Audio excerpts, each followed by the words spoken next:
అర్చన నళిని సాయంత్రం చల్లగాలికి పార్క్ వైపు నడుస్తూ వెళ్తూ ఉండగా అడిగింది నళిని. ఇప్పుడైనా నీ గురించి చెప్పవా అర్చన? అర్చన కొద్ది క్షణాలు మౌనంగా ఉండి నెమ్మదిగా అంది. చెప్తాను, లోపలికి వెళ్ళి కూర్చున్నాక చెప్తాను. ఇద్దరు లోపలికెళ్ళి సిమెంట్ బెంచ్ మీద కూర్చున్నారు. నళిని అర్చన వైపు చూసింది. ఆ రోజు కాలేజ్ వార్షికోత్సవం. వారం ముందు నుంచి అనేక రకాల పోటీలు నిర్వహించి ఆటల్లో పాటల్లో వ్యక్తిత్వ పోటీల్లో గెలిచిన వాళ్ళకి ప్రైజులు ఇవ్వడం, కొంతమంది మెరిట్ స్టూడెంట్స్కి సర్టిఫికేట్స్ ఇవ్వడం, ప్రత్యేకంగా ఆ రోజున డాన్స్, సంగీతం లాంటి వాటిలో ప్రావీణ్యం ఉన్న వాళ్ళ చేత మంచి కార్యక్రమాలు చేయడం కాలేజీలో ఎన్నో సంవత్సరాలుగా వస్తున్న ఆనవాయితీ. కాలేజ్ మొత్తానికి అందమైంది, తెలివైంది అయిన అర్చన అన్ని విషయాల్లో ముందుండడంతో లెక్చరర్స్ దగ్గర నుంచి స్టూడెంట్స్ కూడా ఆమెనే ఒక లీడర్గా పరిగణించి ఈ ఏడాది కాలేజీ సాంస్కృతిక సంస్థకి అర్చనని సెక్రటరీని చేశారు. అందుకే ఈ ఏడాది వార్షికోత్సవం జరిపించాల్సిన బాధ్యత అర్చన తీసుకోవాల్సి వచ్చింది. స్టూడెంట్స్ అందరినీ నెల క్రితం సమావేశపరిచి ఏ కార్యక్రమాలు చేయాలి, ఎలా చేయాలి అని చర్చించింది. అర్చన మీదున్న ఆరాధనతో చాలామంది రకరకాల కళలతో ముందుకు వచ్చారు, తమ ప్రతిభను చూపించుకోవడానికి, అందరినీ ప్రోత్సహించడానికి. ఈసారి 15 రోజుల ముందు నుంచే వార్షికోత్సవానికి కావలసిన ఏర్పాట్లు చేయడంలో చాలా బిజీగా ఉంది అర్చన. అర్చనకి చదువు తప్ప మరో కళ మీద పెద్దగా అవగాహన లేదు. అప్పుడప్పుడు చిన్న చిన్న కవితలు తన డైరీలో రాసుకుంటుంది. అంతకు తప్ప సంగీతం, నాట్యం, ఇతర కళల గురించి పెద్దగా ప్రవేశం లేదు. కాకపోతే వాటి పట్ల అభిరుచి ఉంది. సంగీతం వినడం, నాట్యం చూడటం, ఆస్వాదించటం ఆమెకి చాలా ఇష్టం. అందుకే ఈసారి కార్యక్రమాల్లో శాస్త్రీయ సంగీతం, నాట్యం ఉండేలా ఏర్పాట్లు చేసింది. అమలకి సంగీతం వచ్చు, కానీ ఆ పిల్లకి స్టేజ్ ఫియర్. పేరంటాల్లో పాడటం లేదంటే రేడియోలో అప్పుడప్పుడు పాడి పాతికో పరకో తెచ్చుకోవడం తప్ప వేదిక ఎక్కి కచేరీలు చేయలేదు. ఇప్పుడు ఈ కార్యక్రమంలో అమలని వేదిక ఎక్కించాలని నిశ్చయించుకున్న అర్చన ఆ పిల్లకి ధైర్యం చెప్పి ఒప్పించింది. ఇప్పుడు అమల ఈ కార్యక్రమంలో అన్నమాచార్య కీర్తనలు పాడుతోంది. నమ్రత అనే మరో అమ్మాయి కూచిపూడి నేర్చుకుంటోంది. ఆమె నాట్య ప్రదర్శన. కీర్తన అనే అమ్మాయి మ్యాజిక్ షో చేస్తుంది. వీళ్ళు కాక కొందరు అబ్బాయిలు వెస్టర్న్ డాన్స్ చేస్తున్నారు, కొందరు మిమిక్రీ చేస్తున్నారు. ముఖ్య అతిథిగా విశాఖపట్నం మేయర్ని పిలిచారు, కలెక్టర్ని పిలిచారు. ఇంత పెద్ద కార్యక్రమం సలక్షణంగా జరిపించే బాధ్యత తనది కావడంతో అర్చన చాలా బిజీగా ఉంది. ఉదయం కాలేజ్కి వచ్చి కావలసిన ఏర్పాట్లు చేసుకుని మళ్ళీ ఇంటికి వెళ్ళి తిరిగి సాయంత్రం 4ంటికే వచ్చేసింది. కాలేజ్ ఆవరణలో బండి ఆపగానే విద్యార్థులంతా ఆమెని చుట్టుముట్టారు. కాసేపు అంతా గోలగోలగా అయింది. అర్చన, ఇలా రా. అర్చన, నా ప్రోగ్రాం ఎన్నింటికి? డాన్స్ తర్వాతనా, ముందా? అర్చన, నా మిమిక్రీ ఒక్కసారి చూడకూడదు? ఇలా అందరూ కలగా పులగంగా మాట్లాడుతూ ఆమెకి ఊపిరి సలపకుండా చేశారు. అందరినీ తప్పించుకుని లోపలికి వెళ్ళబోతున్న అర్చన దగ్గరకు వచ్చి అడిగాడు వేణు. అర్చన, నేనేమన్నా సాయం చేయాలా నీకు? అర్చన వేణు వైపు చూసింది. ఎప్పుడూ పుస్తకాల్లో మునిగిపోయి మధ్య మధ్య తన వైపు దొంగచూపులు చూస్తూ బెరుకుగా ఉండే వేణు కళ్ళల్లో ఆమెతో మాట్లాడేటప్పుడు ఒక చిత్రమైన మెరుపు కనిపిస్తుంది. ఆ మెరుపు చూస్తే ఆమెకి నవ్వొస్తుంది. తెల్లగా బక్కపల్చగా ఆడపిల్లలా ఉండే వేణు ఒక్క చక్రవర్తితో తప్ప ఇంకెవరితోనూ ఎక్కువగా మాట్లాడడు. కానీ అప్పుడప్పుడు అర్చనతో మాత్రం మాట్లాడతాడు. ఆమెని ఎప్పుడు ఆరాధనగా చూస్తూ ఉంటాడు. అర్చన క్లాసెస్కి అటెండ్ అవ్వని రోజున ఏదన్నా నోట్స్ కావాలన్నా వేణు వచ్చి తనని అడగడం, నిన్న కాలేజ్కి రాలేదేం అంటూ బెంగగా అడగడం, లంచ్ అవర్లో ఆమె తింటుందో లేదో చూసి కానీ బాక్స్ మూత తీయకపోవటం, ఇలాంటివన్నీ చూస్తుంటే అర్చనకి వేణు అంటే తమాషాగా అనిపిస్తూ ఉంటుంది. ఎందుకు ఇతనికి నేనంటే ఇంత శ్రద్ధ? ఎవరితో మాట్లాడని వాడు నాతో ఎందుకు మాట్లాడతాడు అని ఎప్పుడు ఆలోచిస్తూ ఉంటుంది. అప్పుడప్పుడు సరదాగా ఆట పట్టిస్తూ ఉంటుంది. నిన్న నాకు బాగా జ్వరం వచ్చింది వేణు, 116 డిగ్రీలు ఉంటుందేమో టెంపరేచర్ అని బిక్కమొహం పెట్టడంతో వెంటనే వేణు తెల్లటి మొహం కాస్త గాబరాతో ఎర్రగా అయిపోతుంది. మరి డాక్టర్ దగ్గరికి వెళ్ళావా? ఏమన్నారు? మందులేసుకుంటున్నావా? వగైరా ప్రశ్నలతో హడావిడి పడుతూ ఉంటాడు. నిజంగా నువ్వు చాలా మంచివాడివి వేణు, నాకు నోట్స్ ఇవ్వు. నువ్వు తప్ప నోట్స్ ఎవరు ఇవ్వరు అంటూ చిలిపిగా నవ్వుతుంది. ఆమె మాటల్లో కొంటెతనాన్ని, వ్యంగ్యాన్ని అర్థం చేసుకోడో లేక అర్థం కాదో వేణు మాత్రం చాలా మామూలుగా ఉంటాడు. ఎప్పటిలాగే ఇప్పుడు నవ్వుతూ అంది అర్చన. నువ్వేం చెయ్యొద్దులే గాని మధ్య మధ్య నాకు కాస్త బిస్కెట్లు టీలు అందిస్తూ ఉండు చాలు. వేణు వెళ్ళిపోయాడు. అతను వెళ్ళిన వైపు చూస్తూ నవ్వుకుంది. ఏం మగాళ్ళు, ఆడదాని పట్ల ఆకర్షణ కలగాలే గాని ఏం చేయడానికి కూడా సిద్ధపడతారు అనుకుంటూ తన పనిలో మునిగిపోయింది. ఆమె సరదాగా అన్న వేణు బిస్కెట్ ప్యాకెట్తో టీ కప్పుతో ఆ రోజు కార్యక్రమం అయ్యేదాకా ప్రతి అరగంటకి ప్రత్యక్షం కాసాగాడు. పనిలో మునిగిపోయిన అర్చన ఆ విషయం పెద్దగా పట్టించుకోలేదు. కార్యక్రమాలు మొదలైనాయి. మేయర్ గారు, కలెక్టర్ గారు వచ్చారు. చక్కటి పూలదండలతో, అందమైన పుష్పగుచ్చాలతో వాళ్ళకి ఆహ్వానం పలికారు అమ్మాయిలు నలుగురు కలిసి. మొదట గణపతి స్తోత్రంతో కూచిపూడి డాన్స్ మొదలుపెట్టింది ఒక అమ్మాయి. ఆ తరువాత అమలా పాటలు, 2 అన్నమాచార్య కీర్తనలు పాడింది. ఎవరిని చూడకుండా కళ్ళు మూసుకుని మైకు దగ్గర నిల్చుని కొండలలో నెలకొన్న కోనేటి రాయుడువాడు, బ్రహ్మ కడిగిన పాదము అంటూ కొన్ని పాటలు పాడి యువతలకు వచ్చిన అమలా మొహంలో చెమటలు చూసి పకపకా నవ్వింది అర్చన. ఏంటే అంత భయమైతే ఎలా అంటూ. ఏమో తల్లి, నీ బలవంతం మీద ఎక్కానివాళ స్టేజ్, లేకపోతే చస్తే ఎక్కేదాన్ని కాను చెమటలు తుడుచుకుంటూ అంది. వేదిక మీద మ్యాజిక్ షో మొదలైంది. నోట్లో నుంచి 2 మీటర్ల గుడ్డ తీయడం, అందరూ చూస్తుండగానే బంగారం గొలుసుని పాముగా మార్చడం వగైరా తమాషా చర్యలతో సరదాగా నడిచింది. ఆ తర్వాత అబ్బాయిల వెస్టర్న్ డ్యాన్స్, వెట్రిలాక్విజం, ఇలా వరుసగా కార్యక్రమాలన్నీ జయప్రదంగా ముగిశాయి. కలెక్టర్ గారి చేతుల మీదుగా బహుమతి ప్రదానం జరిగింది. కార్యక్రమాలన్నీ చక్కగా నిర్వహించినందుకు ప్రిన్సిపల్, లెక్చరర్స్ అర్చనని అభినందించారు. స్టూడెంట్స్ అంతా అర్చనకి థ్యాంక్స్ చెప్పి ఇళ్లదారి పట్టారు. అందరినీ పంపించి వాచ్మెన్కి అన్నీ అప్పచెప్పి అర్చన వెహికల్ దగ్గరికి వచ్చేటప్పటికి రాత్రి 10 అయింది. బాగా లేట్ అయింది అర్చన. మగపిల్లలు కూడా వెళ్ళిపోయినట్లున్నారు. మనమిద్దరం వెళ్ళగలమా ఈ టైంలో? భయంగా అడిగింది అమల. ఎందుకు వెళ్ళలేము? బండి స్టార్ట్ చేస్తూ అడిగింది అర్చన. ఏమో బాబు, నీకు చాలా ధైర్యం ఎక్కువ. ఎవరికన్నా అప్పచెప్పి త్వరగా బయలుదేరాల్సింది మనం. అందరూ వెళ్ళేదాకా ఉండాల్సి వచ్చింది. అయినా ప్రిన్సిపల్ గారు కూడా బాధ్యత అంతా మన మీద పెట్టడం ఏంటి? ఇంతమంది మగపిల్లలు ఉంటే. ఏంటి నీ నస? రా కూర్చో విసుక్కుంది అర్చన. అర్చనకి అమలా పిరికితనం చూస్తే చిరాకు. ఆడపిల్లలు డైనమిక్గా ఉండాలి. ఈ పని చేయను, ఆ పని చేయను, అక్కడికి వెళ్ళను, ఇక్కడికి వెళ్ళను అని అనకూడదు అంటుంది. అమల ఒట్టి పిరికిది. అమల అర్చన వెనకాల బండి మీద ఎక్కి కూర్చుంది, బ్యాగ్ భుజానికి తగిలించుకుంటూ. అర్చన బండి బయలుదేరుతూ ఉంటే హడావిడిగా వచ్చాడు వేణు చక్రవర్తితో కలిసి. అర్చన 10 దాటింది, మేము మీ ఇంటి దాకా తోడు వస్తాం అన్నాడు. అర్చన ఆశ్చర్యంగా చూసింది. మీరింకా వెళ్ళలేదా? లేదు. మీరు వెళ్లకుండా మేమెలా వెళ్తాం? ఆడపిల్లలు ఇంత రాత్రి వేళ ఒంటరిగా వెళ్ళడం క్షేమం కాదు.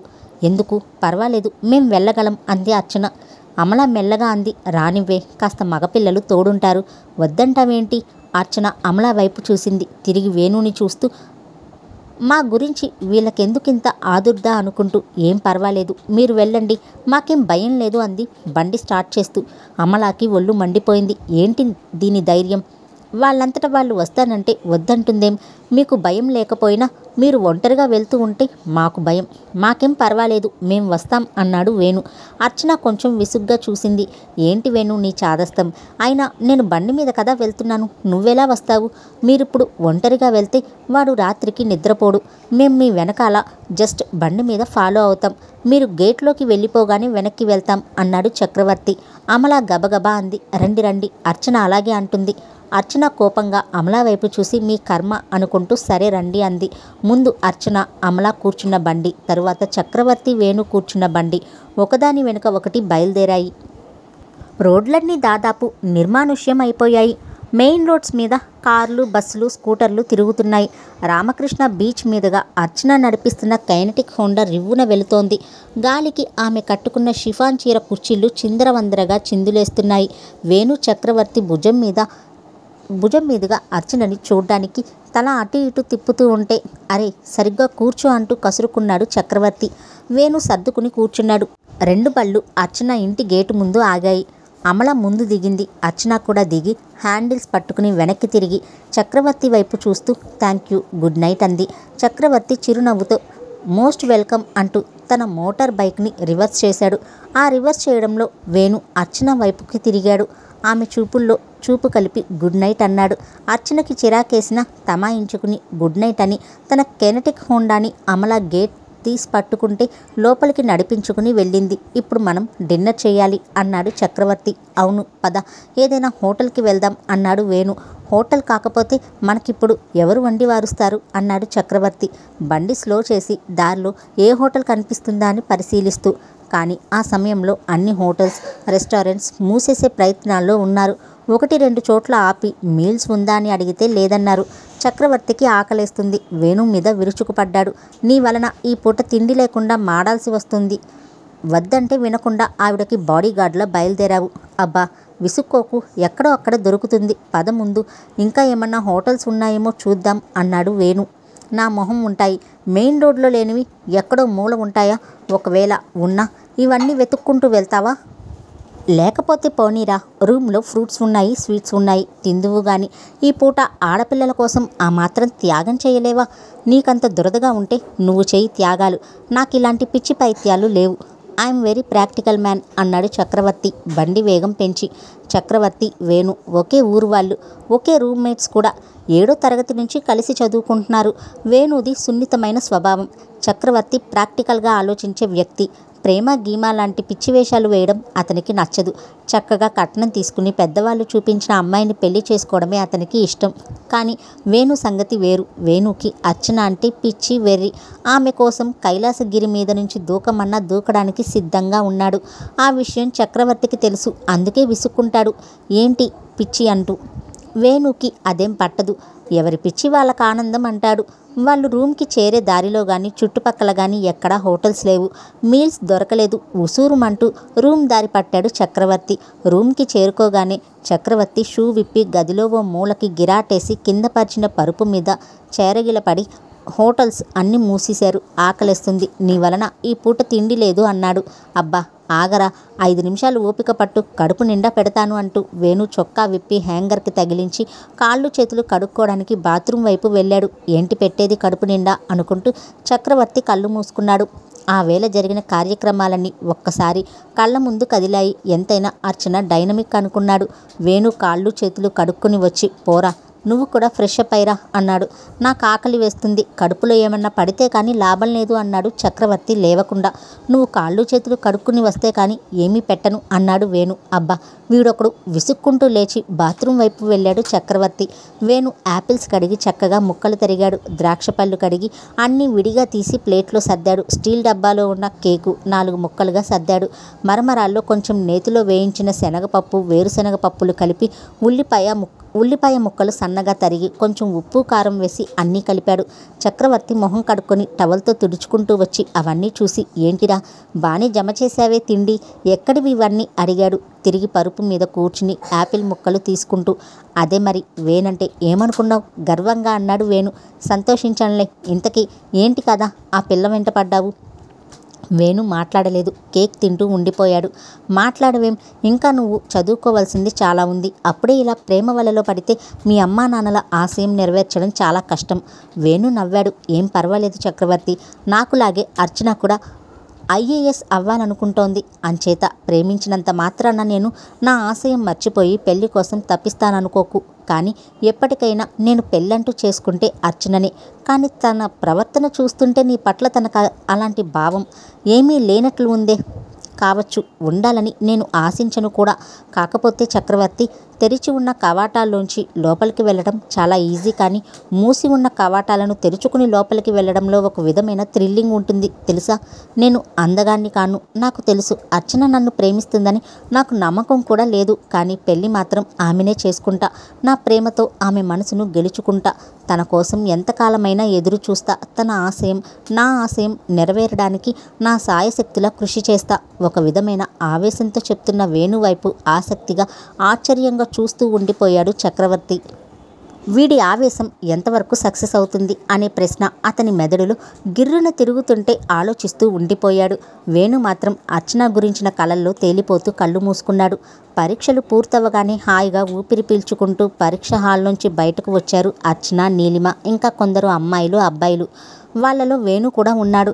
అర్చనని చూడగానే వికసించిన మొహంతో ఆమె దగ్గరకు వెళ్ళి, పరీక్షలు బాగా రాసావా అర్చన నేను చాలా బాగా రాశాను, ఫస్ట్ క్లాస్ గ్యారంటీ అన్నాడు.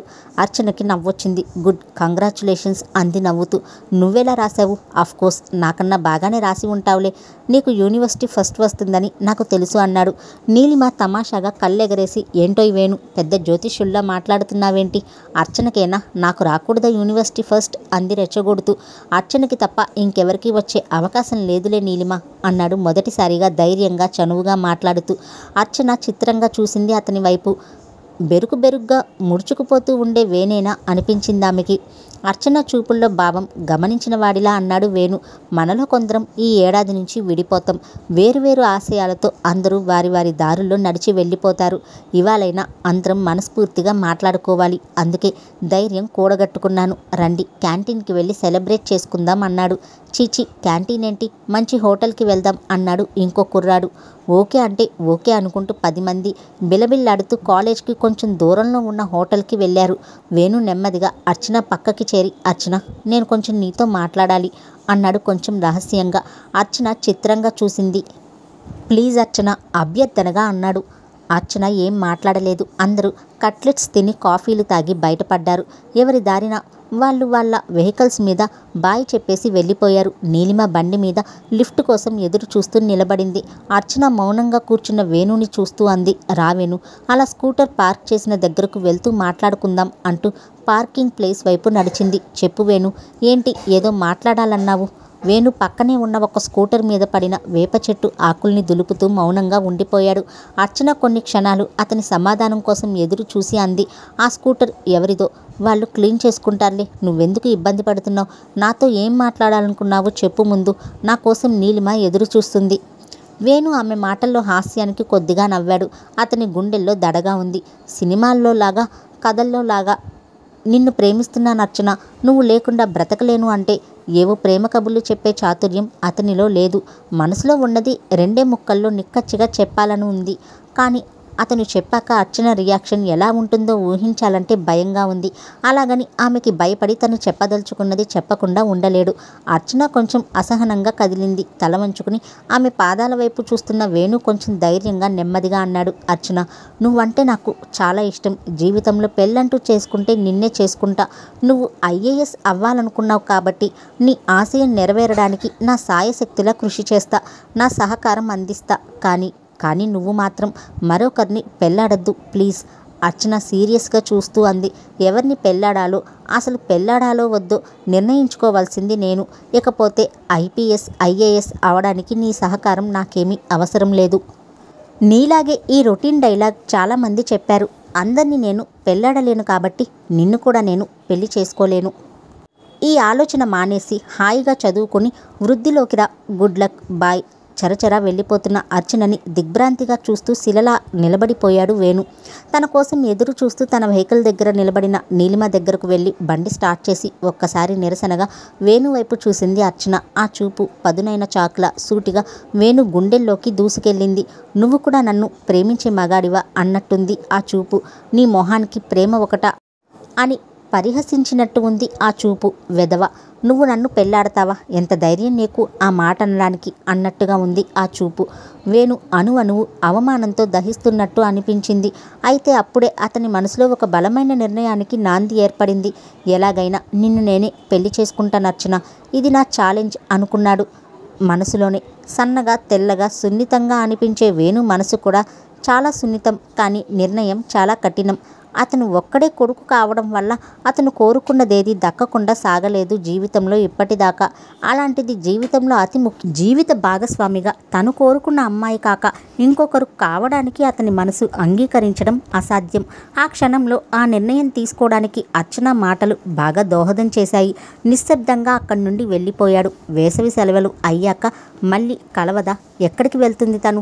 ఈ లోపల ఊరెళ్ళి అమ్మా నాన్నలకి చెప్పాలి ఈ సంగతి అనుకున్నాడు. వేగంగా రూమ్ వైపు కదిలాడు. అయితే ఊరికి వెళ్ళాడు కానీ తల్లిదండ్రులతో తన ప్రేమ విషయం చెప్పే ధైర్యం చెయ్యలేకపోయాడు. ఫలితంగా వేణు తమ ఆశలు నెరవేరుస్తాడన్న నమ్మకం వాళ్ళ మనసుల్లో దృఢంగా పడిపోయింది.